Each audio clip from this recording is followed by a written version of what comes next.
This is WWE and ECW alumni, the Blue Meanie, and you're listening to PCW. The question is, are you ready? Let me talk to you. I will give you a show like you have never, ever seen before. Why? Because I can. What do you guys want to talk about? I am that damn good. I am the B-E-S-C. And the color red in a world full of black and white. I am the eater of worlds. Yeah, if you're some man,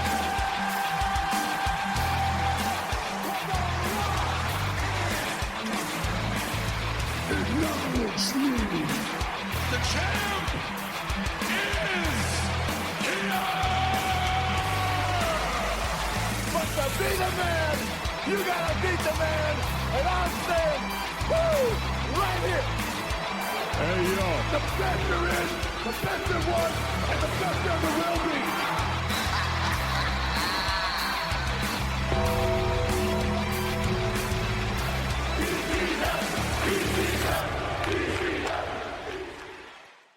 Ladies and gentlemen, boys and girls, children of all ages, welcome to another episode of PCW Podcast Championship Wrestling. My name is Wayne.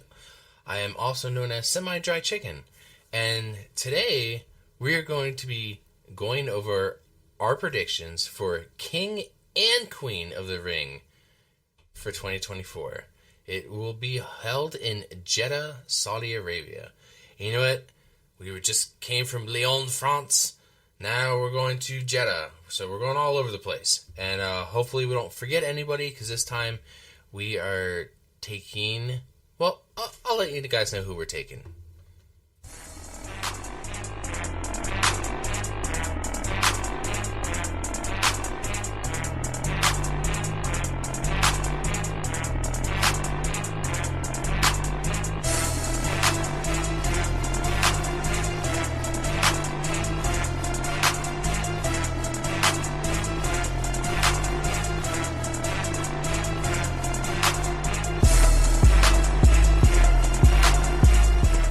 Dre, welcome back. Yo, what it do, PCW crew? Dude, how hot do you think it's going to be in Jeddah? Let's see, what this time of year, Man. I don't know, because, I mean, they're kind of, I'm trying to think geographically where they're at, but I think they're relatively close to the equator. Because every time we hear about them going over to any of the shows in Saudi, we just always hear about how hot it was, how humid it was. Or, like a dry heat, I mean. I'm sorry, not humid. Mm-hmm. But, yeah, it's just brutal. But, yeah, hey, since last time we were at Lyon, France, we left somebody there. But, don't worry, we're going to be going to Jeddah and we're taking somebody else with us. And here he is.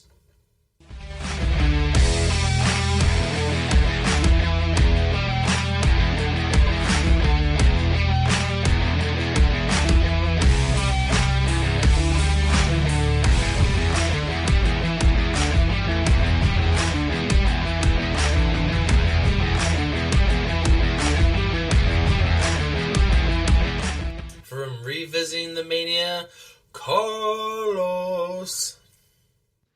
Hey, what's going on, guys? Hey, thank you for having me back. Can't wait to get into this pay-per-view, or premium live event that's taking place at high noon for me in Chicago. And we'll see what happens with this King and Queen of the Ring tournament. Yeah. I appreciate the hot tag, man. I think, Doyle missing another show, it's going to be like less is more. So people are going to miss him more when he comes back. He's out with we'll say he's either left and we left him in France, or he's out with an injury. But we're thinking of you, Doyle. Enjoy the show as a fan now, as a peep. You're now just on the outside. Yeah, we could have pretended that I was Liv Morgan and then I threw a chair at Doyle and then he's out for Damn it, you beat me to it. I was just about to say you fell victim of Liv Morgan's revenge tour.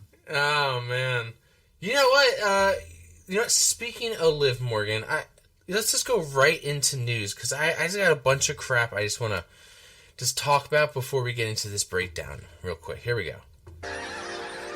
News team, assemble!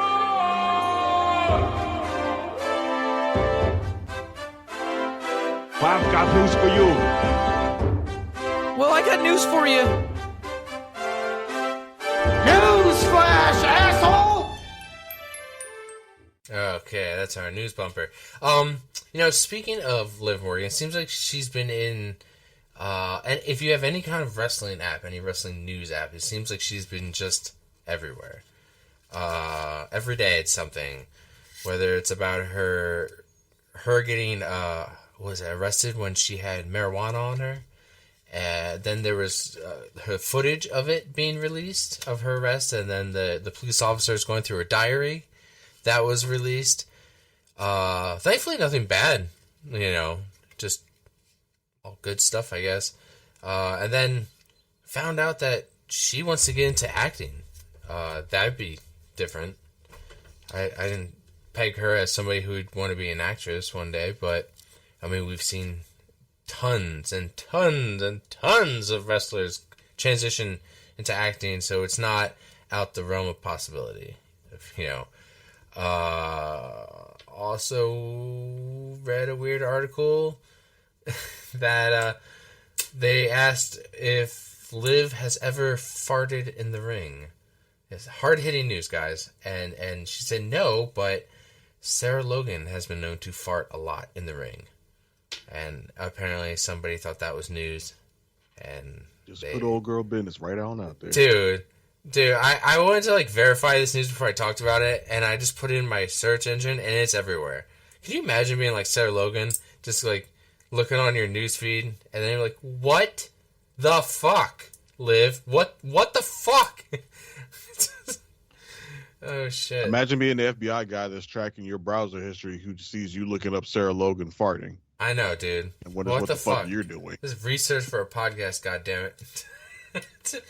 Also, I guess the biggest news about Liv is she's now single. She's no longer dating Uncle Howdy, Bo Dallas. Fuck yeah.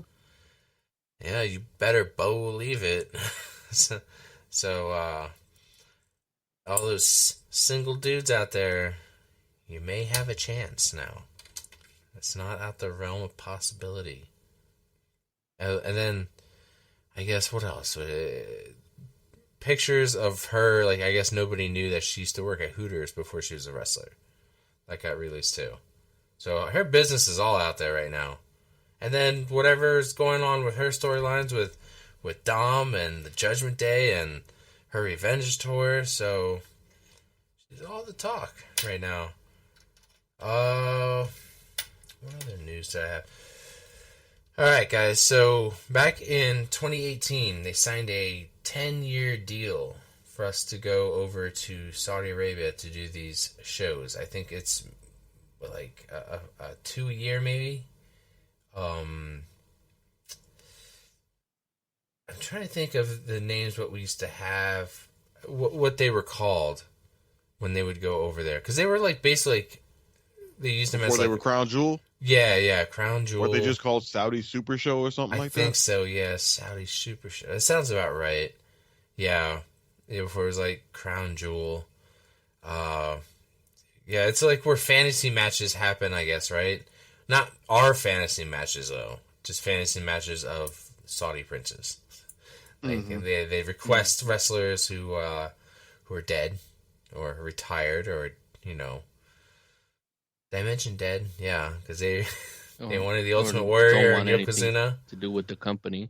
Yeah. Oh, yeah, that too. It's just just so left field, who they would pick, and they would pay any amount. I mean, their money talks because we've seen Shawn Michaels come out of retirement. We've seen terrible Saudi matches. That tag match with Kane and Undertaker versus DX, that Undertaker versus Goldberg. You know, it's just I feel like the women's first Saudi match was bad. But yeah, now in 6 to 12 months they're looking at re-signing and doing another deal. And Because, like you said, money talks. money talks, Like, dude, and that's it's a all lot that of money. matters at the end of the day. Like, for the Yeah. most part, these Saudi shows would be the equivalent of like an anime filler episode. They were just shows that happen, Yep. do shit for them to make them feel like they justified the money that they spent, and then we get back to the States and back to our regular scheduled programming. But this one's going to be different Yeah. because it's in the actual King and Queen of the Ring tournament happening, which is going to actually have some real stakes with it this time, based upon the news that Paul put out today or yesterday, whenever it was, that the winners of the tournament are going to get championship match opportunities at some point down the road.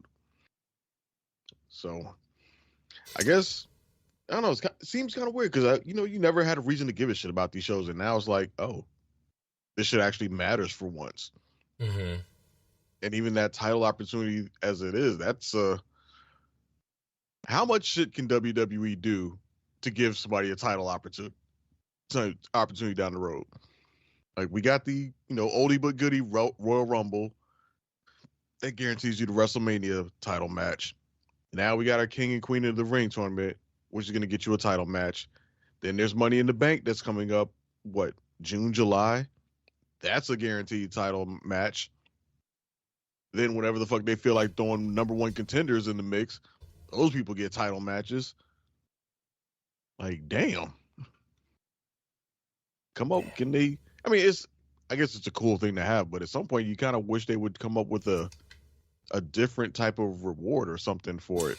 Yeah, I mean, that was another breaking news, is that they announced that. Like, I believe that is a good, reward for winning King of the Ring. I mean, you're not just walking around with a fake ass crown.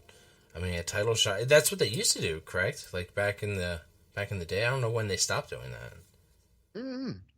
Because I don't remember, they like, used to be able to, like, before the King of the Ring tournament, because I had to look it up before Yeah. for our episodes. It was not televised. It was like held.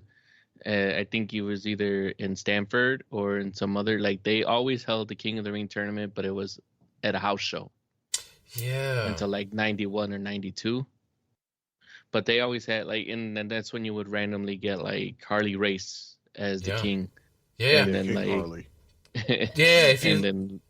You would get like random people being the king, and you like they would have to explain it to you on Superstars or wherever, and then they would show you the highlights. But yeah, there was an actual pay-per-view for King of the Ring until like 91 or 92. Yeah, 91. Because actually, I'll read it here. You're right. In 1985, Don Morocco defeated runner-up Iron Sheik for the win. And then 86, we had Harley Race. 87, Randy Savage. 88, Ted DiBiase.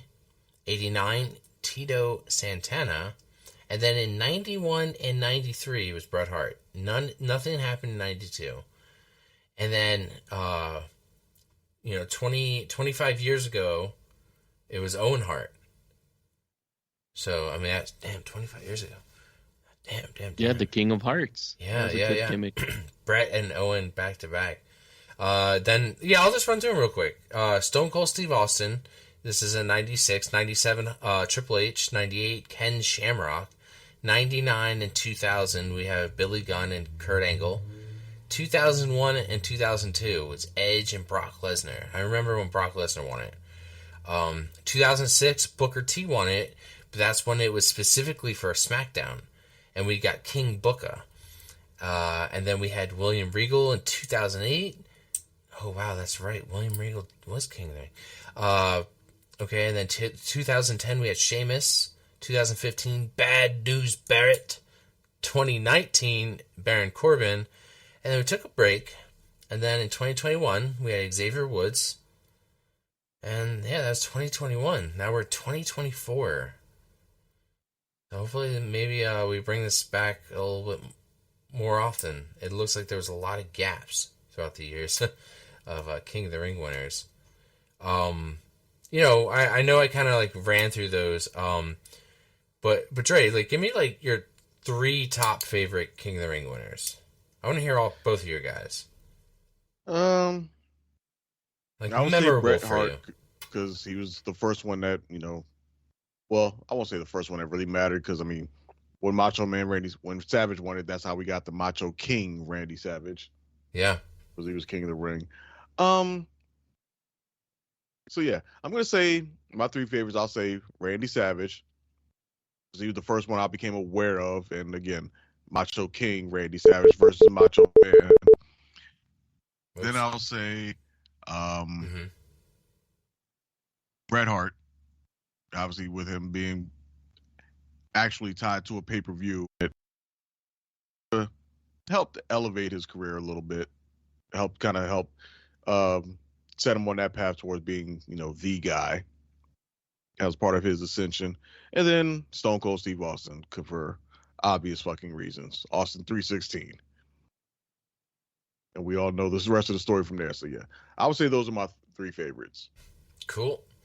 Carlos, what's yours, man? What's your most memorable favorite 3? The Macho King, Yeah.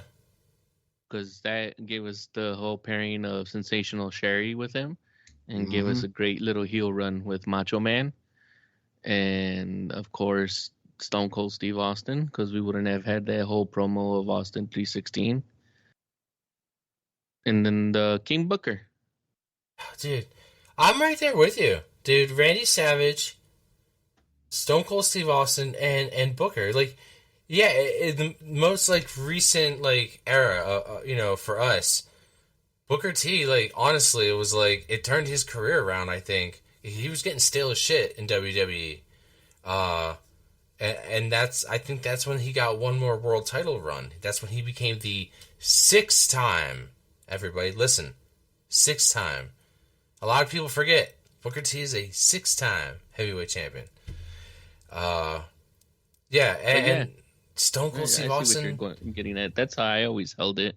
Yeah. Whereas memorable moments. This should be like something that propels and gives you the ability to kind of have the ball. Yeah. Like simulate you having the ball. Like if we had to put it in tiers, like this is you being like a blue chipper somewhere in the NCAA. We're going to give you the ball and we're going to, for this collegiate level and see how you handle it. And then see if we can give you a run, because there's lots of guys that have been King of the Ring, especially like just recently with like Xavier Woods and Selena Vega. They gave them this thing and it didn't propel them. They had like, I think maybe 1 or 2 chances at like singles gold, and they really didn't do anything. Like they didn't give them the belts or anything like that. So obviously they didn't see anything that they were doing with it. Yeah, you're absolutely right about that. There are plenty of people who have won the King of the Ring, and it's amounted to absolutely nothing. They basically became like a hollow title, like, oh, you're King of the Ring, so yeah. At least Triple H appears to be trying to make it something that we care about, or give us a reason to care about this King of the Ring tournament, because like you said, the memory of the last 2 is probably still fresh in people's heads. And the booking of this tournament so far, I won't say it's been bad or haphazard, setting aside the Io Sky's loss, but it has been considered by some people to be cursed, given at how many people have been in the tournament and then been injured. Like Xavier Woods was supposed to be in it to defend his crown, injured. Selena Vega was supposed to be in it to defend her crown, injured. Bobby Lashley was supposed to be in it, injured. And damn, I'm not mistaken, right. I think 1 or 2 more people were supposed to be in it at the beginning and then had to pull out because of injury. So maybe this is a way of giving, trying to save face on the tournament, but ultimately it's all TBD in terms of, what happens afterwards. Yeah. I will say I think it's made it a little bit predictable Yeah. in terms of who's probably going to win. Right. Given that he made this announcement before this, you probably could have gone either way with. I mean, obviously, we know who's representing on the Raw side between Gunter and Lyra Valkyrie bullshit. But yeah, we still don't know who their SmackDown opponents are going to be. And you maybe could have made an argument that, okay, whoever they comes out on the SmackDown side could go either way as far as the King and Queen. Now that they put the title match opportunity, connected that to the winner, at least for me, it's kind of taken a bit of the anticipation out of the finals. It's made the finals kind of predictable. Mm-hmm. Like I'm like 95% certain who's going to be King and Queen of the Ring now. Guys, this news dropped this week. Well, actually, this one I think dropped today. We found out that SummerSlam is going 2 nights. We're going to get 2 nights of SummerSlam. My question is to you guys, do we see this stopping? What's next? Survivor Series? The Royal Rumble? Like, the big ones, right? The big 4. That's what they're going to do 2 nights in a row? Is this... Do we have enough to do 2 nights at SummerSlam? Like, is this a good idea? Do you guys like this? Like, Dre, is this a good idea? I'm not opposed to it. I'm Yeah. honestly not opposed to it. Yeah. For the longest, well, SummerSlam is, for one, SummerSlam is long established as being WWE's second largest pay-per-view. Yeah. As it's been that way for the longest time. It's their second biggest one of the year. Plenty of comebacks happen. A lot of major storylines happen or major pivots in storylines happen. It's a big deal. So if they were going to make another pay-per-view or PLE a 2-night eventer, SummerSlam is the obvious choice. It's going to basically be the WrestleMania of the summer. Mm-hmm. So I'm not mad at it at all. Obviously, money talks. So there's clear incentive for WWE to do this and try it out on their second largest PLE of the year, that being SummerSlam. Right. It's proven successful with WrestleMania. Remember when they first went to 2 nights, people were apprehensive about that. Totally forgetting about the fact that people were complaining about how long WrestleMania was in the first damn place. Like, oh my God, WrestleMania is going to be 5 hours and all this, that, and the third. So they said, split it. And it's worked out great for WWE. It works out good for the fans. You're not sitting in the stadium all night, although they are starting to become longer again. But, there's always room to modify that. Like this year's WrestleMania wasn't that bad as far as length. No, dude, not at all. There wasn't like that's any time, but we were there in person. But like, I mean, we weren't like, come on, let's wrap it up. I want to go home. Like, I was just like, Right. I hope this night never ends. Well, I was ready for night one day and we were freezing our asses off. But You yeah, guys- they didn't feel excessively long. yeah. So, and obviously it's been great for revenue for WWE. Obviously, it's elevated the WrestleMania to the point that now cities bid for it. They don't have to sell WrestleMania to anybody anymore. So if they think they can pull that off with another PLE, obviously it'd be SummerSlam. Build that one up. Get it to WrestleMania level. Get it to where people call it the WrestleMania of the summer. Mm-hmm. And then you get cities starting to bid on that. You get more revenue coming in for that. I mean, it makes total sense from a business standpoint, from a marketing standpoint, Mm-hmm. even arguably from a storyline standpoint and stuff like that. Obviously, if it's going to be a 2-night event, you got to come up with enough content to fill that out. So, majors, that means more matches. Hopefully that'll mean more money for the wrestlers too. Yeah. Because rather than having to cramp stuff into a single 1-night event, you can spread that out over 2 nights. Hopefully that gives more wrestlers opportunities to perform and be on the show, make money for them. Honestly, I struggle to find any negatives about it, honestly. I think it's a win across the board. Carlos, I mean, how do you feel now? SummerSlam's gonna be 2 nights in a row.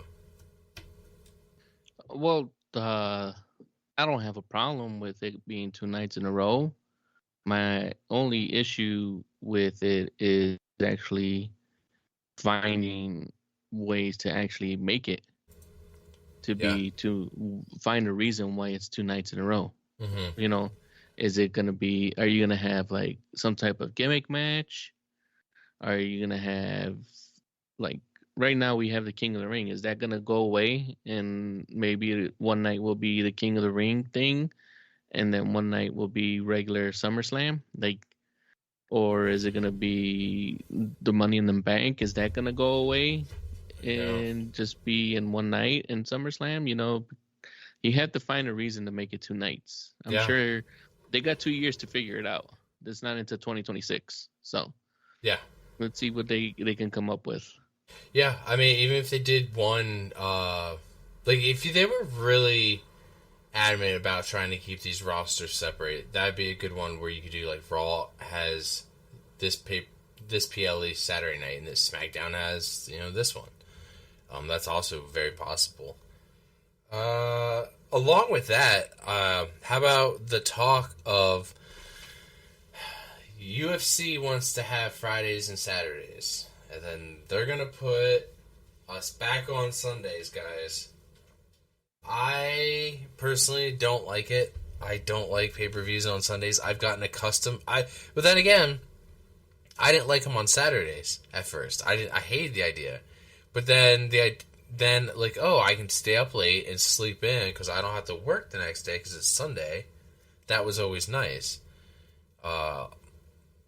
But I don't want to go back on Sundays. Pay-per-view's already long enough. Now I'm going to have to stay up late. And, like, yeah, I'm going to watch it. Like, I'm going to watch it before I watch Raw, obviously. And, you know, with social media and just, it's so easy to get spoiled by shit.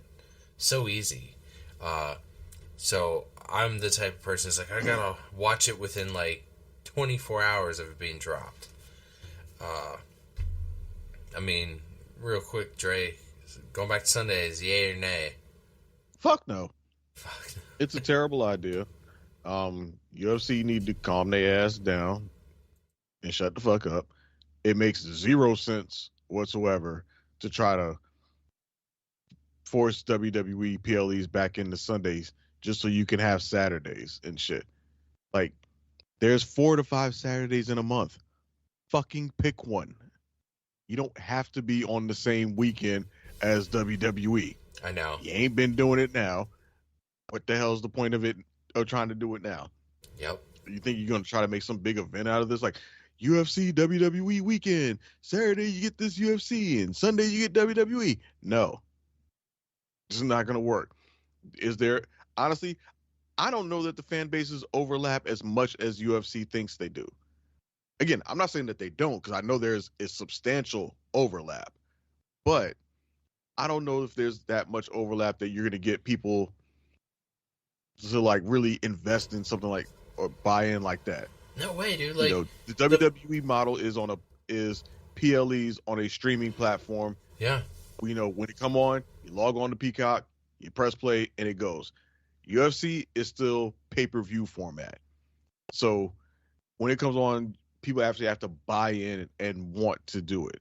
So is UFC trying to you know, get the rub from WWE to try to get some people to tune into their stuff and try to up their buy rates? Because I don't. That's the only person I see, the only entity that I see gaining any benefit from this. WWE, I think, loses out completely because they're back in the same issue where they were before of trying to one being on Sundays, which people were used to because that's all we pretty much had, pretty much all we knew before, you know, back then. Pay-per-views, Sunday. That's all we knew. So we just rolled with it and accepted it. But once we got a taste of this good life of these Saturday night pay-per-views and PLEs, ain't nobody trying to go back to that shit. Exactly. Ain't nobody trying to go back to that. Ain't nobody trying to be sitting around during football season having to make decisions of, damn, do I watch the Sunday night game or do I watch the pay-per-view or the PLE? We ain't had to worry about that no more. Yeah. We had Saturday, boom. Watch your PLE, Sunday, football. Even like going... The world's in a great place. Yeah, even like going to the event. Fuck it all up. We don't need that. like even when we would go to events on the weekends, like here, it's like cool. We can go and don't worry about us, coming back late and shit because we don't have to work on Sunday. Now it's like, dude, I don't even know if I can go to pay-per-view on Sunday because I'll have to take off work for Monday because I won't be able to get up at 3 in the morning to go to work. It's a terrible idea, and honestly, I think WWE knows it's a terrible idea. I think TKO knows it's a terrible idea.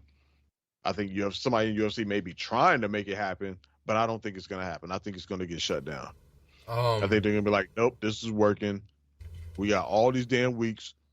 Y'all can just be on separate weeks. It's totally fine. It's working. I don't see any benefits to trying to force WWE into Sundays so UFC can have the Saturday they want. Fuck y'all.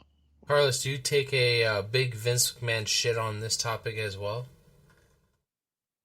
Well, not only me, but I'm sure all the international fans they have will also take a big shit on this. Like the Australians and the Japanese people, anyone that lives in the future, just like the Saudis and, some of the UK and people like that who are like, well, when your pay-per-view is on at 7, it's like, something that I can wake up and eat breakfast to. Or, and if it's on Saturday, it's even better because they don't have to be up super early in the morning if they do have to work on Monday. Yeah. So I think maybe the numbers will show. Them. Yeah. I think maybe the numbers will show if that starts happening, like the dwindling numbers of like not everybody's gonna be able to tune in on a late Sunday night. Or at least stay logged in for the whole thing. And like I said, that's why I don't see it happening. Yeah. And I think before it even gets to the point where they even try to say, hey, let's try it out. No, I think some smarter, common sense people in the room are going to be like, here's a whole list of fucking negatives as to why this is a bad idea. Yes. Now you, Mr. UFC guy who wants to do this shit, give me a positive. And then after a couple minutes of silence, I'm like, yeah, I thought so. Next topic. So, we all know that WWE has signed a contract. We talked about it before with Netflix. Monday Night Raw is going to Netflix 2025. Netflix asked, they requested that WWE give them more documentaries for Netflix. And by the way, I'm all for that shit. Because WWE does documentaries very well. Very, very well. I will give them that. I like their documentaries. Netflix does really good documentaries. And the fact that we can maybe dig into maybe a lot of retired wrestlers, dig into their careers and their lives more, or even current wrestlers, or like some, I know we have Dark Side of the Ring. I know A&E does something called Rivals. I know there's another show about WWE Treasures. So there's other shows out there, but I just feel like Netflix is going to put their little spin on this, and I think it's going to be good. And I think it's going to be great because it's going to open up more people into maybe clicking on that Monday Night Raw, live event that's going on their Netflix. I think this might open up even more eyes to the product. So, I don't know. I don't know what to really ask you guys about that, but I'm excited for it. Go ahead, Carlos. You got any thoughts? No, it's just one of those things. It's like they eventually will have to know that this isn't going to work. So, yeah, I think the potential is there for it to be something good that can work out. It all just depends on the execution. Mm-hmm. It all depends on how they do with these documentaries. If they're all just fluff pieces, then nobody's going to give a shit. But I heard some where somebody compared it to, I guess how I don't know if it was Netflix or somebody is done with Formula One racing, and I don't remember all the details about it, but how they did with Formula One racing, where they had some sort of I guess documentary series. I don't know if it was like, again, I'm not big on Formula One, so I don't know if it was following drivers throughout the season or something of that nature or what have you. But apparently that one worked out pretty well. It was well received and did good. So if WWE does something similar to that, then perhaps it could prove successful. Or, maybe they do something like how HBO has with the NFL with the Hard Knocks training camp type thing. Maybe they have some sort of that with NXT guys, with the NXT stars, where they do some sort of training camp thing, or the ones who are maybe not fully NXT or Performance Center. Maybe do some sort of Hard Knocks thing with them, following them as they're training and stuff, which I think WWE is kind of already sort of doing right now, something similar to that. But something like that takes you behind the curtain and just kind of follows people, I think could work, along with something more traditional documentary style about, profiles or events or this, that, and the third, but only if they're honest. Again, like I said before, if they're just fluff pieces or just something to make everybody look good and sugar-coated and not, covering up all the bad things, like, nothing to see here, then don't waste my time with that. But you give me some honesty in some documentaries, or take me behind the scenes and seeing, people training and working, and the part we see we don't see when the camera's cut off, that I'm here for. I will say the only thing that I am looking forward to with this Netflix thing, I was watching AEW, and if you're watching it like on TNT, then you get like the picture-in-picture, like they've been doing, WWE does at times with the USA. But if you have the fight, if you have like the subscription that they have through Fight TV or Bleacher Report, wherever, you don't get those commercial breaks. Oh. So Netflix has the they have the no ads, and then they do ads. Yeah. So I'm wondering, are we gonna get any type of commercial breaks now when Raw goes to Netflix, or like if you don't pay for the ads, is it gonna be no match interruptions? You're getting everything full screen. You don't have to worry about watching a Snickers commercial and then watching Io Sky and Lyra Valkyria in the bottom corner of your screen and trying to make out what's happening. Or is it only going to happen to that people who pay for Netflix with ads? Yeah, I just recently, me and Andrew just recently got Netflix again with the ads, because we just have like so much streaming stuff. So we got it with the ads, and you know what? Like, there really isn't that many ads for all the streaming networks. That this one probably has the least amount, so it's promising. Because I was like, okay, it's inevitable. I'm going to have to get Netflix whether I like it or not. There's no piggybacking off people anymore. It's like, okay, I'm going to have to cave in because of Monday Night Raw. I'm going to. Plain and simple. Just like, unfortunately, I have Peacock now, then, forever. Or at least until their contract runs out with Peacock. Or, not contract, they sell it, right? Like, I guess that's not going to happen, so. But, Peacock will always have my money. But yeah, Should not have many. just waited for that bundle pricing. They Yeah, just I know. announced bundle pricing. I saw the bundle pricing. Yeah.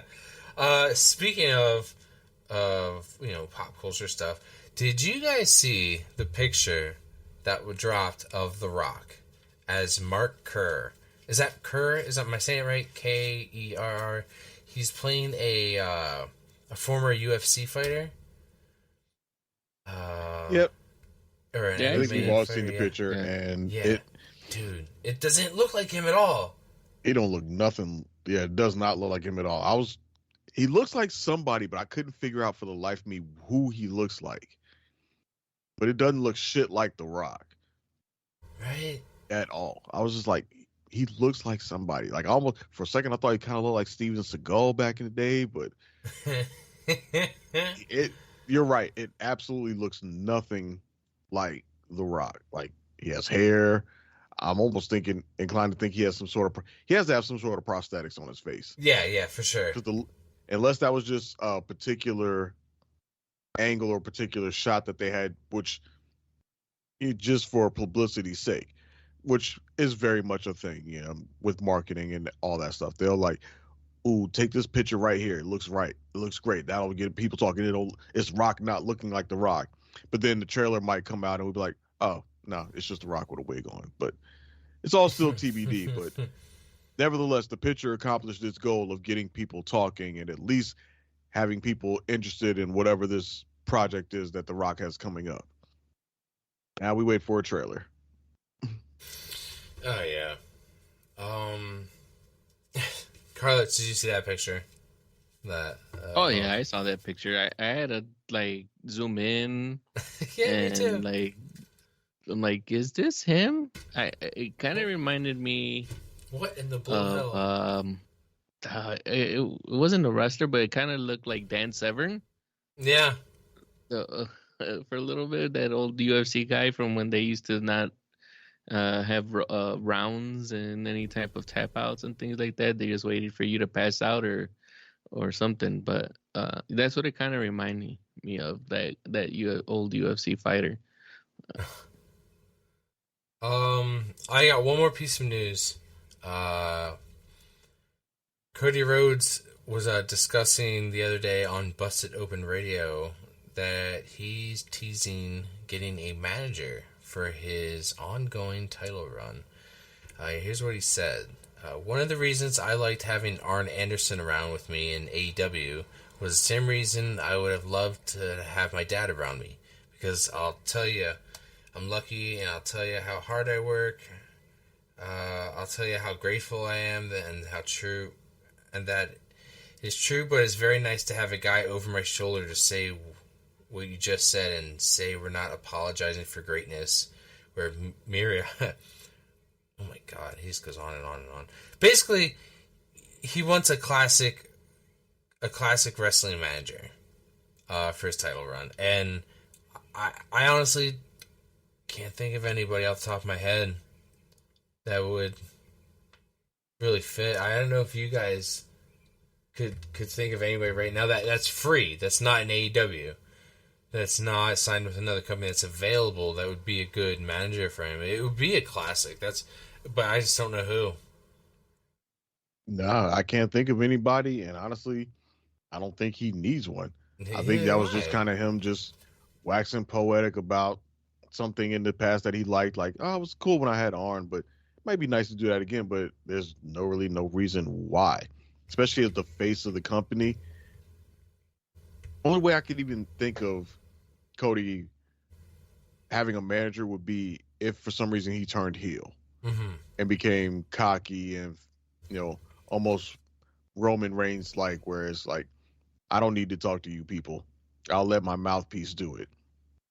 Yeah. He's like, there's no more, what do you want to talk about? Because I don't care what you want to talk about. Like, right. Oh, man. Yeah. Yeah, but I have no idea who. Carlos, can you think of anybody off the top of your head who, like, would be a good manager? Not in the WWE. There's not like a lot of manager mouthpieces that are out there for either a babyface. The only one that's there is, Paul Heyman. Yeah. And NXT is not building any, like, they build the talent, but they don't build any type of managers or anything like that. I know you mentioned not anywhere else, but if he was to do it and it would be a heel, Don Callis would do a tremendous job in helping him get over. He's doing a real great job. And when he was doing it with Kenny Omega, with his family, he's just great at being an asshole. I love it. Nice.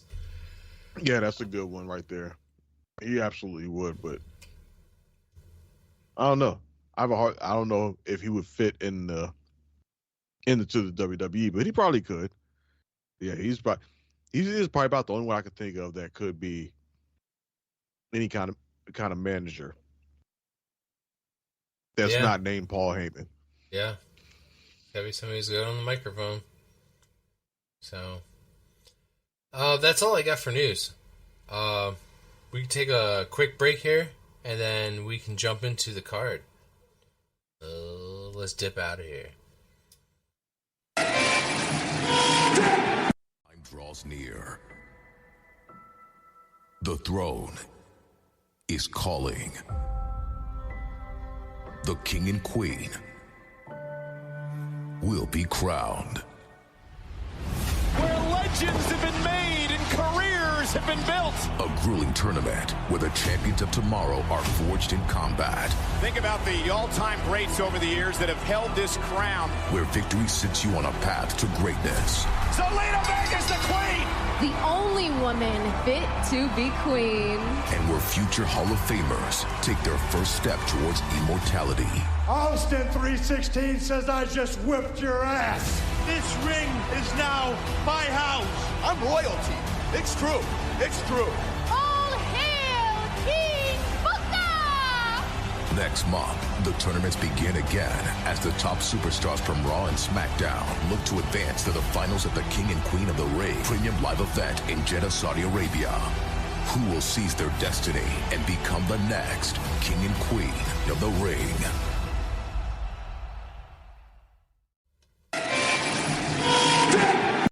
Alright, we're back. Okay, guys, let's break down this card. It's surprisingly not very large. Actually, there's still semifinals going on. SmackDown, which is going to be tomorrow, because we're recording on Thursday. And it's funny because it's actually going to be in Jeddah, SmackDown. And then the PLE the next day, so it's back to back, which is kind of cool. In the past, what they've done is they kind of, I think I've seen them film like two separate, like they'll have like the people who didn't go will do like a show on SmackDown, and then, you know, they'll have the other people who went, you know, do the PLE the next day. So they had enough talent that they were able to stretch that. But this year they're gonna just do back to back, which is good. I guess that's more money over there, right? More stuff that more merch they can probably sell over there, and just more time overall over there. I don't know how many days that they've been there, or how many days they will have been there. So, yeah, let's go over this card. Let's go over the ones that we know of, and then we'll discuss the ones we don't know of. They're up in the air. Okay, first one I see here is Becky Lynch, who is the Women's World Champion, versus Liv Morgan. Okay. Liv has been on a tear. Like, we talked about it, but like literally like beating the shit out of Rhea with a steel chair and taking her out of action, like, as per story. But, you know, she's been the center of attention in the news media. The fans just seem to be, I don't know. She seems like she's becoming like a super babyface, like, soon. Like, the fans are just loving her. I think her, like, maybe potential relationship with Dom is raising some of that credibility. As a babyface? As a babyface, dude, because, like, I don't know. I think she's going over as a babyface. I don't buy her as a heel. Even though what she did to Rhea, I still don't buy her as a heel. I mean, I'm kind of with you there. I don't think she's fully sunk. She's fully bought in as a heel. At least by the fans haven't bought her in. Exactly. I don't see babyface in anything that she's doing. Like, all of her actions are very much heelish right now. You're right. Even her promo this past Monday on Raw was actually probably one of the better promos that she's done. And pairing up with Dom, damn sure ain't a way to get somebody to be a babyface. I guess I'm not thinking of it as what she's supposed to be. I guess I'm thinking of it as what the fans are seeing her as. Like, maybe it's just fresh. I get where you're going with it. Yeah. I think the fans I think the fans are honestly not that invested in her in either way. Like, I don't think the fans have really bought into her as a heel yet, and they damn sure don't want to cheer for her yet either, given that one, she's facing Becky Lynch, who's always over as hell, so she's clearly the heel in the situation. This whole Liv Morgan revenge tour thing that she keeps talking about, it's a name, but it doesn't really have any real teeth to it, other than so far she took out Rhea Ripley's. But so is this the next step in her revenge tour? Because she seems to always make her revenge tour about Rhea and seemingly the Judgment Day. She hasn't connected it to Becky Lynch yet. And I think that's kind of been the problem when this whole revenge tour. It's been singularly focused on one person. Now that person's out the picture, but you're still trying to keep this thing going. Yeah. But you're involved with somebody else that's not related to it, and you haven't made a connection. And I think that's contributing to some of the fans' disconnect with her and her character right now, because she's not really she's a heel, clearly, in my opinion, but she's not really getting over as a heel. And maybe it'll happen with time. Maybe, just this thing needs to cook a little bit more. But right now, it's very, very meh. Yeah, I don't, without that connection to Becky, like, I know what you're talking about, because it makes me feel like unless there's some sort of interference with Judgment Day, I don't see Liv leaving here with the title. As popular and over as she is right now, it's still not going to happen. Like you said, there's no connection. If this was Rhea, I would be like, ooh, she might be a threat to her. But I don't know. I feel like sometimes things that happen in these Saudi shows, I feel like when we go back to the States, what happened in Saudi stays in Saudi. Like, so, I don't think Liv winning in Saudi is in the cards. I think Becky's gonna have her number. Carlos, do you think the same thing? Like, do you think Becky has Liv's number, or do you think this is where Liv's momentum keeps going and she snags the title from Becky until Rhea comes back? Well, I think it just all depends. I think the last bit of news that we got on Becky's contract is that she hasn't renewed it yet. As of, what was that, 3 weeks ago when we talked about it? It's supposed to be coming up, if not at WrestleMania or after WrestleMania. I didn't even think about that. So, yeah, that's the only thing that... I was going to bring that up. That's a very valid point. So, not sure on that timeline. And then I remember that I'm not sure if I brought it up here or not, but I had mentioned that Sonya Deville could be someone that pops up and helps Liv as a muscle, and we just got the appearance of Sonya Deville on Monday. After 9 months, Luke, she just appears off of screen, like side screen, like, that's your comeback? Okay. Yeah, I mean... it's Sonya Deville. What were you expecting? Yeah. I wasn't expecting much. Her music to hit me, be like, whose fucking music is that? You need to get her back in the eyes of people, and if she happens to find a way to help Liv win and beat Becky, this would help them both probably get more over as heels and anything like that.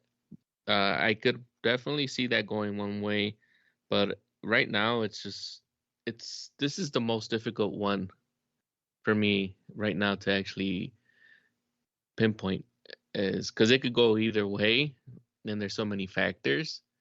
But storyline wise, it looks like you would have Becky win, but it's not gonna be like, it's gonna be something where some type of like interference backfires, that maybe Liv tries to hit her with a chair or with the belt, and Becky gets it.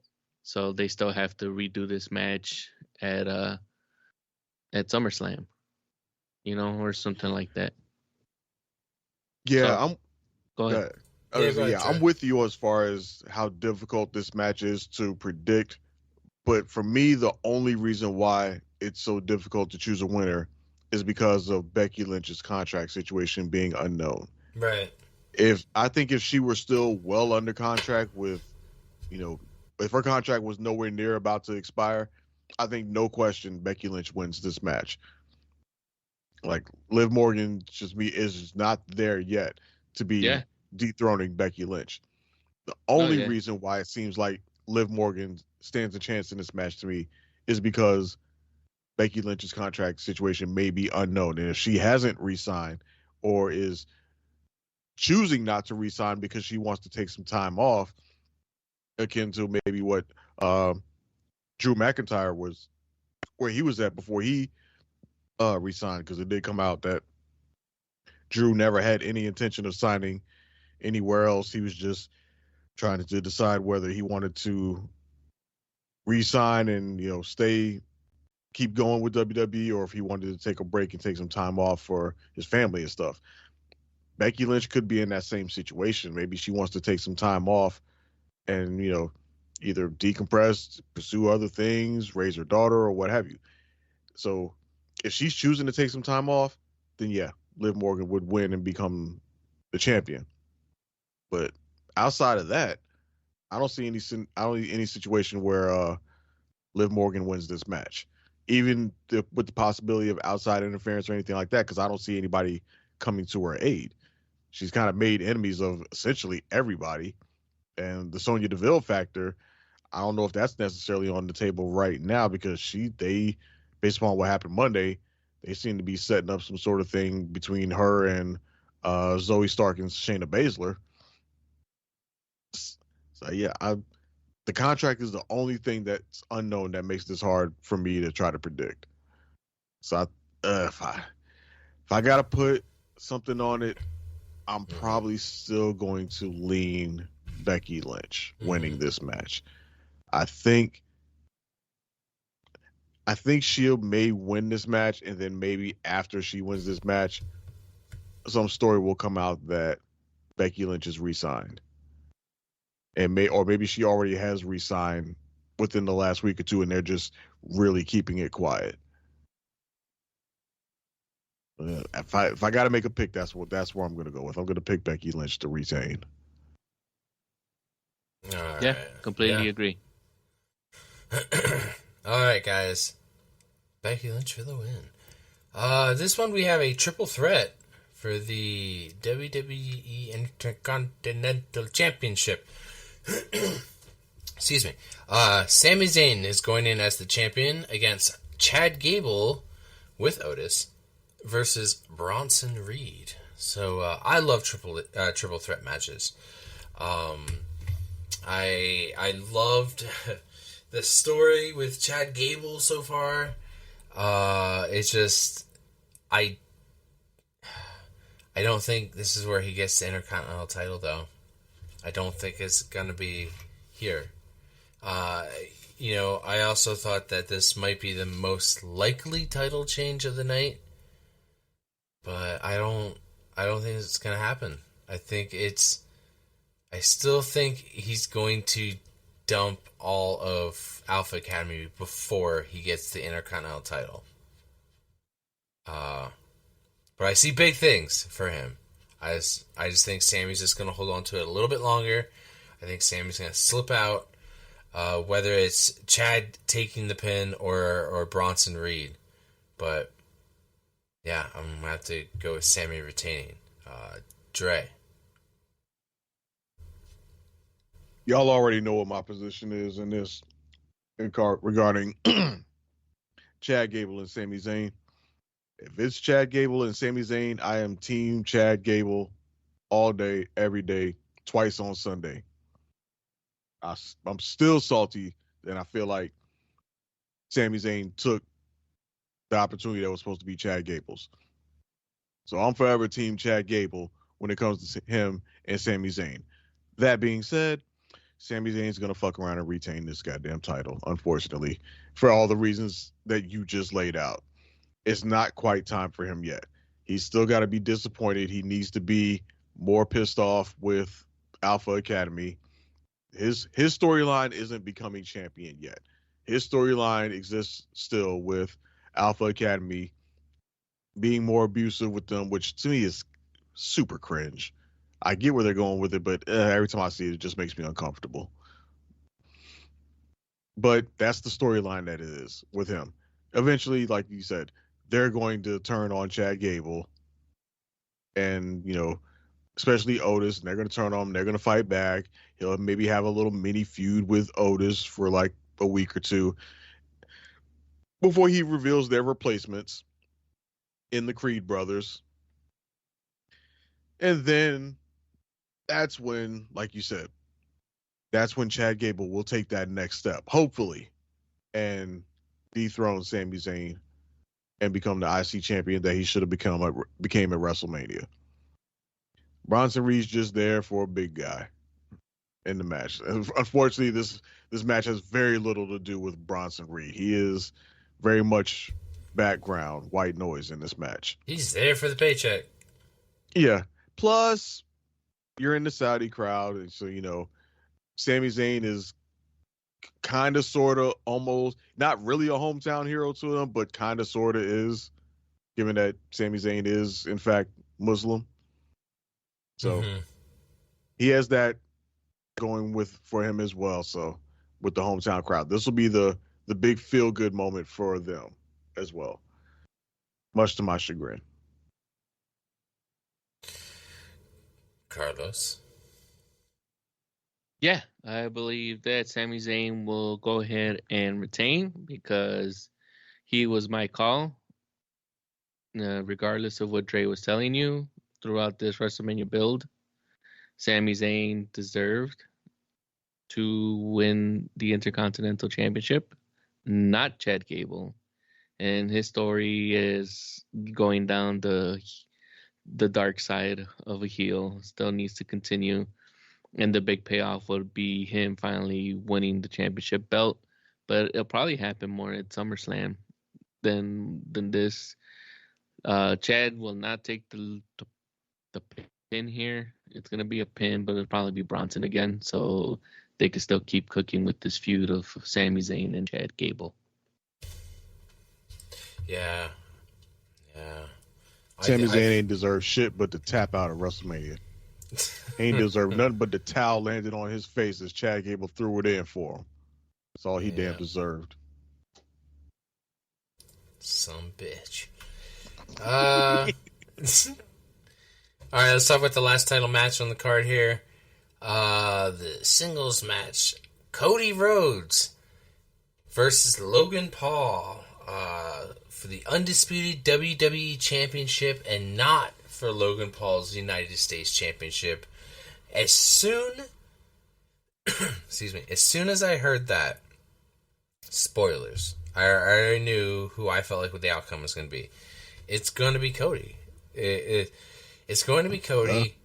Yeah, and no ifs, ands, or buts. Like I thought Logan Paul would have been somewhat of a threat, but then when you tell me that it's not title for title, because the whole time I was like, okay, well, how are they gonna do this? Is it gonna be like a double count out? Like double DQ? Like, how are they going to do this? Who's walking out with 2 titles? Nobody. They found a loophole to do champion versus champion. And somehow Logan Paul gets the opportunity to walk away with everything. It's silly. Fuck, it's silly, man. There's really nothing to say about this match. Cody's gonna win. There's pointless. All this is the Saudi money match. Yep. That's exactly what this is. This one is it. Yeah, every this is Saudi the one. PLE, there's that match that we know only happened because the Saudis wanted it to happen. This is WWE throwing them a bone. Like, we're paying this money. We want to see such and such. Okay, fine. And that's what this is. The Saudis probably said, we want to see Logan Paul because he had such a good match with Roman last year. Yep. So we want to see Logan Paul have another championship match. And Cody's the champion, so fine. We'll shoehorn this bullshit together. Let y'all have this match with the most predictable of outcomes. And they weaseled their way out of it so that there's essentially no stakes, even though they say it's for the title. Yeah, what the fuck ever. It's a nothing burger. This is meaningless. It's pointless. I'm sure the match will be good because both of them can go in the ring, but ultimately is pointless and serves really no purpose. The only good thing that's come out of this whole situation to me is the promo that Cody cut on Logan Paul when they first announced this match. Mhm. When Logan was trying to talk like he was the guy, like he was the main event, like he was the main guy, like he was the top guy in WWE, held the title, the longest reigning champion at that time, which he currently is still by technicality Right. and all that shit. And then Cody just, talked his shit and then finished it off by saying, after this match, you will, or Cody was saying, this is a team. And after our match in Saudi Arabia, you will know your place on this team. Like, that was a strong ass promo from Cody for me. That was the first time that since he's won the belt that he looked like the guy to me, that he looked like the champion to me when he cut that promo on Logan Paul. Like, he had the aura, he had the presence of, no, I'm the fucking top guy here. So to me, that's the only good thing that's come out of this whole thing. All the rest of it has been a waste, and the match itself is going to be a waste.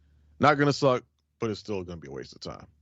So this is Carlos's most anticipated match of the entire card, right? Tell me Are what you you think, talking Carlos. about Gunther versus Tamaloa or Tamatanga? No, I'm talking about this. Okay. This Cody No. versus Logan Paul. No, as good as Logan Paul is, like Dre and you mentioned, as soon as Logan Paul busted out his contract that he got from his lawyer, that it was only going to be for Cody. Yeah, Hunter's done some great things. But everything's pretty much been like by the book. The only like type of, I guess, surprises or swerves that we've gotten were like, I guess at WrestleMania, because we knew people were going to come out. We all knew that it was going to be that end game finish for the Roman and Cody. But we just didn't know who was going to come out and when they were going to come out, and especially if Austin was going to come out. So, but everything's just been by the book, and them handcuffing, you could have left it where that stipulation was not in there, and at least give you like the illusion that Logan has some chance to actually win. But now they just like said, you know what? Once this match comes on, you can basically just turn off this pay-per-view unless you want to see the actual details of this match. Yeah. So. Yeah, you're right about that. They could have made this a non-title match and then given us some genuine intrigue on if Logan could just pull a surprise upset on the champion. And yeah, to your point, Triple H has played it pretty daggone safe so far, and as I'm thinking about it here in real time, that would have been bold, that would have been daring. I don't know if it would have made sense though, because can you imagine Cody, new champion? We're fresh off of Roman Reigns' 3-year run as champion, and now we've got Cody, and in Cody's second PLE match as champion, he loses. Even if it's a non-title match, he loses. Yeah, that would. It would be shocking. Yes. Yeah, it would be shocking. Yes. Blasphemy. It could also, backfire terribly and make Cody look real weak as champion. Yeah. And I don't know if you want to do that to the guy that you've clearly pegged as your face of the company going forward. I don't know if you want to cut him off at the proverbial knees that quickly. Maybe if we were like, 7-8 months into his title run and somebody pulled it off, then it might make more sense because he's more firmly established as the champion. Him taking a surprise L wouldn't hurt him as much. But his second match, I'm not mad at them for not being that risky. I agree. Triple H does need to take more risks. He does need to give us some more surprises. Not that bullshit he did on Monday with fucking Lyra Valkyrie and Io Sky, but he does need to take some more chances to give us more surprises. I don't know if this was the one to, if this is the one to do it. Yeah. Whew, baby. Yeah, I don't know, man. That's it for the title matches. So it's like 3 title matches, and then the 2 are the King of the Ring and Queen of the Ring. Okay, so let's just start with the women's. Right now, Lyra Valkyrie on Raw is representing Raw. She's going to be versing the SmackDown bracket winner, which is tomorrow. And SmackDown bracket has pegged Nia Jax versus Bianca Belair. Now, as much as I would love to see Bianca Belair go further in this competition, I don't think it's going to happen. And soon, and I kind of felt that when Jade got eliminated from this match. Got eliminated from this competition by Nia Jax. So I was kind of like, oh shit, Nia's going to take them both out. And Nia is going to be queen. It's perfect. I think I don't see Lyra, now that I know that there's a title shot involved, I don't see Lyra being the person, even though, yes, her and Becky have some history, but as of recent, her and Nia have more history. I mean, I just think it's perfect. The queen role is more perfect for Nia, the heel queen that everybody's going to fucking hate. It's gonna make her hate her even more of a heel. I guess, yeah, let's just stick with the women's for right now. Dre, what do you think? Exactly what you just said. Yep. And like I said, once they announced that the winner was going to get a title opportunity at some point down the line, I immediately knew Nia Jax was going to become queen of the ring. Yep. Also, the moment fucking Lyra Valkyria became the one to represent Raw over Io Sky, again, fucking bullshit. Yeah, you pretty much guaranteed that, okay, well, the queen of the ring's coming from SmackDown. It's either going to be Bianca or Nia. And I don't see Bianca being queen of the ring. No. At this point, because I think it's a little too early to try to plant that seed of jealousy between Bianca and Jade. I don't see it. It's not there yet. They've been real committed to doing long form storytelling, and that would seem like skipping ahead a couple of chapters. If, oh, we're tag team champions and I'm queen of the ring, by the way, and not unless they were trying to push for this match at SummerSlam, which I don't think that's the case. I still think they're pushing that out to WrestleMania. So didn't they not saying that they should, but didn't they do that with Carmella and Selena Vega together as a tag team? They were champions and Selena Vega was the queen of the ring. Did they do that? Maybe I wasn't watching. I just think that's just too much for one person. It is. You're also like these two girls are going to be focused on the tag division. That's probably why Jade was taken out so early. Well, quarterfinals, but yeah, Bianca's going to get taken out in the semifinals. I'm happy they were even in it. I mean, to be honest, but yeah. Carlos, what do you get in this conversation? Who do you think is going to win the Queen of the Ring? Nia Jax. Just because I think she would pretty much own that as a heel queen. We already see how she is, like, currently right now with, the way she, like, flicks her hair and, she's always trying to do, like, these poses already. You could kind of catch, like, she's been, like, prepping for this and giving you, like, little hints, that she is, like, already written in to win this tournament. It makes sense for, like you guys mentioned, that Bianca not win just because, it's too early to break up the tag team of Jade and her.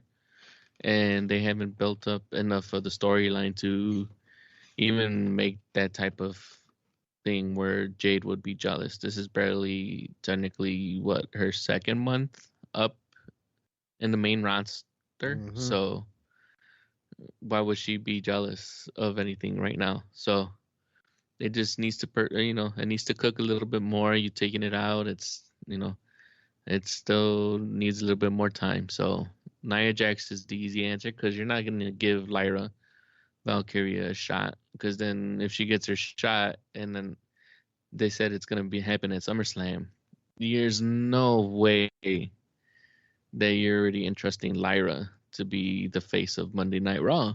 Hell no. So, like, as much as I still don't see what Hunter sees in her to give her that type of fast promotion. She just held the NXT title just a little bit ago. Right. That Becky, when Becky went back, was it like last winter? And she had it and then she dropped it to Lyra before she dropped it to Roxanne Perez. So it's like, it's going to be Nia just because Nia makes the more sense. And, right now, I think from what I mentioned earlier, Liv is going to be building towards that program still.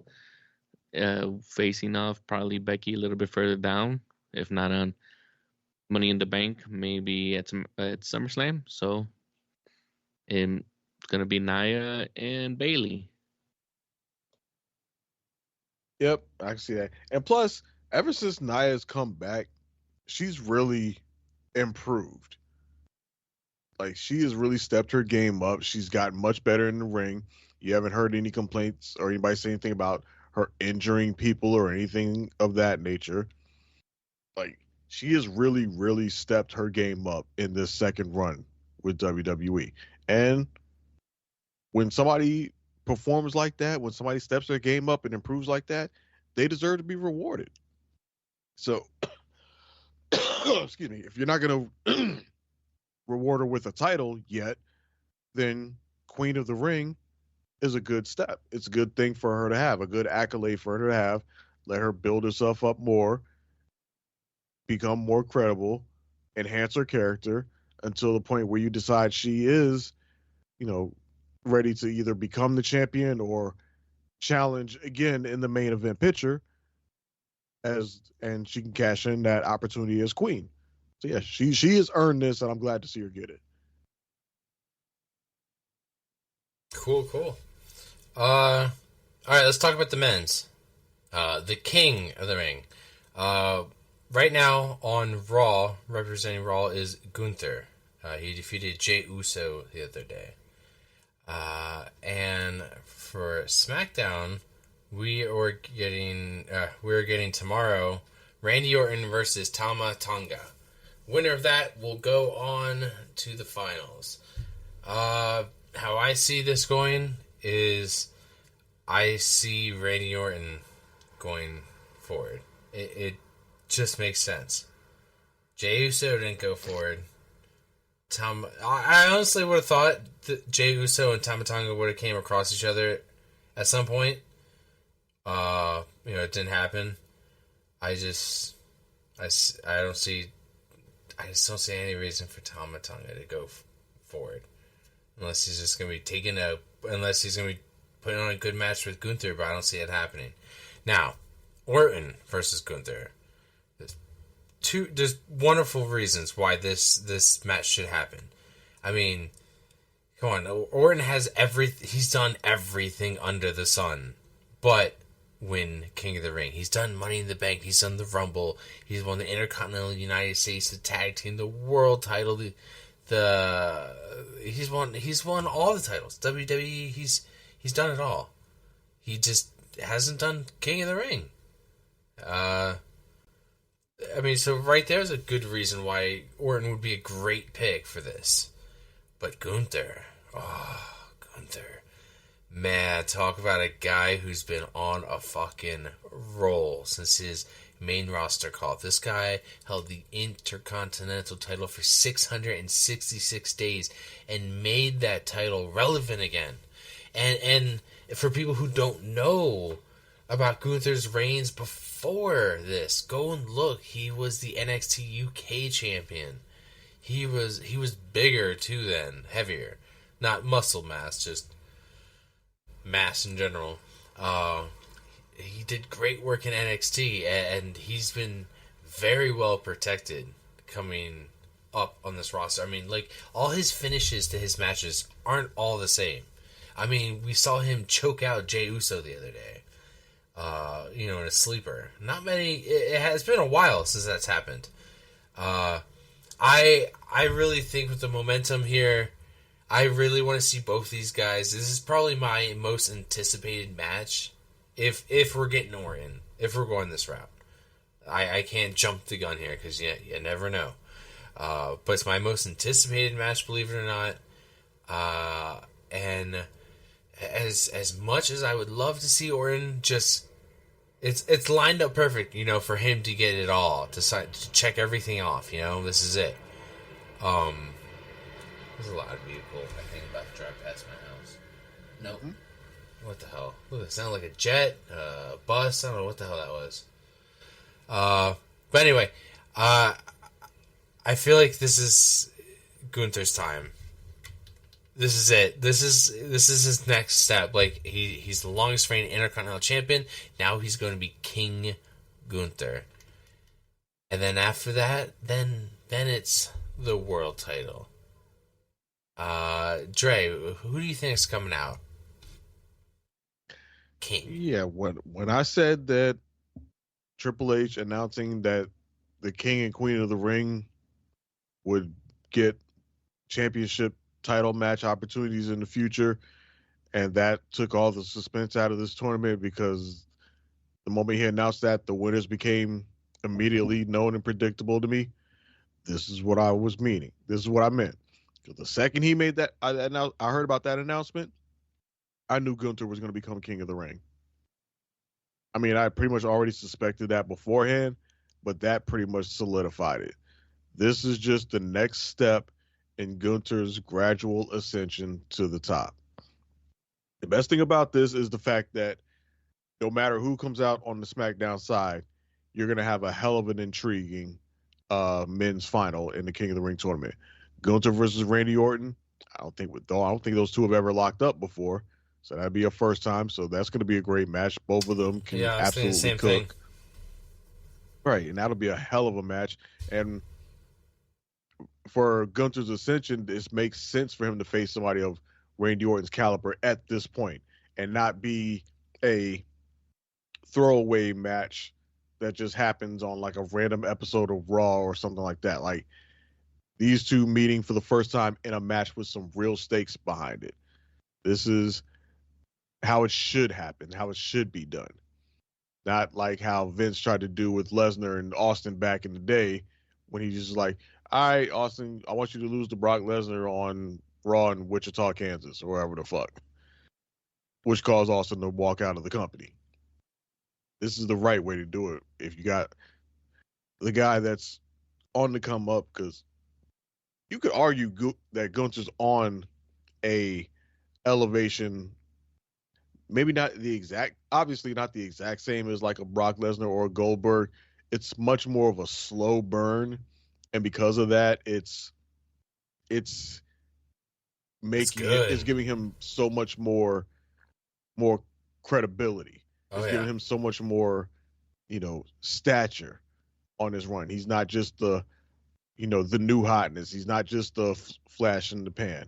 Like, he's really grinding his way up and doing it in the same dominant fashion like a Goldberg did, like a Brock Lesnar did. Granted, they went undefeated, but Gunther, for all intents and purposes, is about damn near undefeated.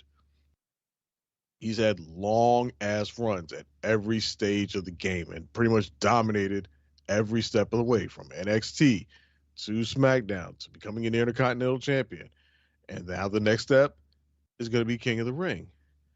And then at whatever point he decides he wants to become World Champion, you can pretty much book it that he's going to win, because he's that guy. And like I said, him and Randy Orton makes for a great match. If it turns out somehow to be Tama Tonga, to me, that's a hell of an intriguing match just for the bloodline factor and how they might factor into the King of the Ring. Granted, I don't think they're going to do that because it wouldn't look good for Bloodline 2.0s for Solo Sikoa to be the leader, but Tama Tonga is the King of the Ring. Like, that's clearly a conflict of power dynamics within the group. So pretty obvious that Randy Orton's going to come out on the SmackDown side. He's going to overcome the Bloodline, probably with some assistance from like Kevin Owens or somebody coming to help him out, to help fight him off. And I'm pretty sure the Saudis want to see Randy Orton versus Gunther in a match. You know, this will probably be the match of the night on the show, honestly. But yeah, Gunther's winning. There's no doubt about it.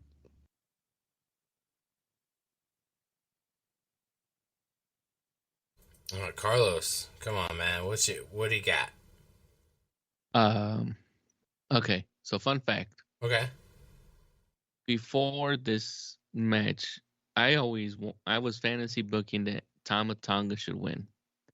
And the reason for that is because Haku was King of the Ring. So, because that's his son, it would have been sense. All right. Sorry for that. I lost internet connection. I ended up falling out of the party, the recording. But the last part we got, Carlos, you were mentioning something about you want Tama Tonga to. You think you found a fantasy booking of how he would win this, and involving Haku, and was a former King of the Ring winner. Just go in further detail of that. Well, the thing is, he wasn't a King of the Ring winner. He was just King Haku. Oh, he had won it okay. because Harley Race had gotten hurt, and then I think he just like took it over. And Meng is Meng. Haku, who's gonna question him and be like, "Oh, you can't be King of the Ring." So we all know the stories of Haku and / Meng. So it would have been fun if they would have been able to get Tama to also be a king, just to follow that lineage. His father was king, he's king. Keep that whole bloodline thing going. But once Hunter announced that it's gonna be for a title, I was like, well, I guess that's not gonna happen unless you have this whole thing where Tama like forfeits or hands over his championship opportunity to Solo. But that's not gonna happen. That would look dumb. So Gunther is gonna win, and it's gonna be, like you guys said, it's gonna be a good match. I guess they felt maybe they had something when they had that triple threat match with Randy and Kevin Owens, and I guess Randy is the one that got the call to keep going with him. Yeah, very true. And what's unique about this card is no Judgment Day at all on the card. No Judgment Day. Yeah, no Judgment Day, no Bailey. Yeah. So. Yeah, unless they announce something this Friday. Yeah, we got a very short card, which means we're probably going to get long matches and a whole lot of fluff, because we got 3 matches that we know 5 of, matches and then total. 5 total. 3 matches we know of, and then the 2 King of the Ring finals matches. Yeah, they don't want no bullshit matches for we want something on the line.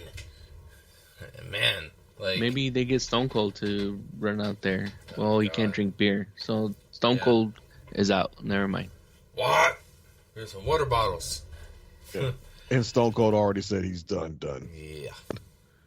So, dude, Dre, do you have anything you want to plug? Nothing at this point in time. Like I said, just as always, you always find me in the Discord, Outlaw Star, and I have not forgotten the PCW Instagram is coming. Just life been lifing lately, so it's gotten in the way. Cool. Revisiting the Mania. Carlos, if people want to revisit your episodes, tell them where they can find you and your episodes for your podcast. All right, so our podcast is normally a live YouTube stream. We also do it on Twitch. So at Revisiting Mania on YouTube, at Revisiting Mania on Twitch. We then, take the audio from the stream and put it on anywhere you can find a podcast. Apple, Spotify, Odyssey, Spreaker, Amazon Music. So when YouTube, if you went from Google Music to YouTube Music, guess what? You could also listen to us. And if you want to see what we look like, you can also catch it and change it over to the video. It transposes from the video to the audio version very seamlessly. So if you want to see us sometimes and you don't want to, you can always switch back and forth. Our next show, we are still trying to work something out, but the first show is not going to be a WrestleMania. It's going to be us revisiting the Hell in a Cell match between Sasha and Bayley from 2020. So that should be up at least by, if not this Monday, Memorial Day on Tuesday. And that's it. Cool. Sorry. No, go ahead. If you want to catch us on X or on Threads or on Instagram, it's just Revisiting Mania. That's it. Yeah. And if you want to chat with me about maybe being on the show, how to get to our Discord, where you can chat with all of us on there, or anything like that, just find me on X at SemiDryChicken, all one word. Also, right now, there's a Memorial Day sale, May 24th to the 27th. Get 20% off, no coupons needed, on Pro Wrestling Tees. Just go to ProWrestlingTees.com and type in Podcast Championship Wrestling. It'll take you there, and our lowest price shirt is the main shirt, the black shirt with our nice logo on it. Got a couple more we're gonna sell, then we're gonna add a couple more designs. If you want to go to our website, it's at Podcast Championship Wrestling at podium.com. There will be a link in the episode, and it has a link to our Discord and to our clothing. And if you want to ask a question on the show, or you just want to be a guest on the show, and if you haven't been on before, we're also up to interview people, because I think it's interesting to find wrestling fans from all over the place, all walks of life. Because we find out with wrestling, not everybody is the same fan as, of the same wrestler. Not everybody is an Edge fan. You have that one guy who likes Christian better than Edge, and that's Doyle. But that's me too. Yeah, I keep you guys around still, though. I mean, go fuck yourself. guys are great. I appreciate you guys being on this episode. We're going to have a post show. Don't know when, because the pay-per-view will be at 1 p.m. Eastern. So it's whenever we get to watch it. Dre's traveling. Doyle is probably still lost in France. So whenever we get to it, we'll drop it. And we just hope you guys are patient enough. That's all I got, fellas. Let's get out of here. Bye-bye, bitch. You are the world's dumbest son of a bitch. The fact that day in and day out, for almost 6 years, I have proved to everybody in the world that I am the best on this microphone, in that ring, even at commentary. Nobody can touch me. You are not ready for Oscar! Because the Street Profits are up and we want the smoke. You're next! Talk about your songs, talk about John 3:16. Austin 3:16 says I just whipped your ass. Well, let me tell you something, brother.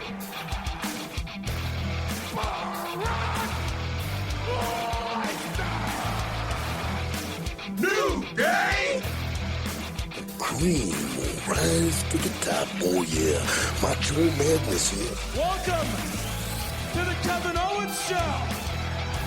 Lately, he just hasn't been very oozy. 'cause I'm The Miz, and I'm awesome! Those rotten bastards!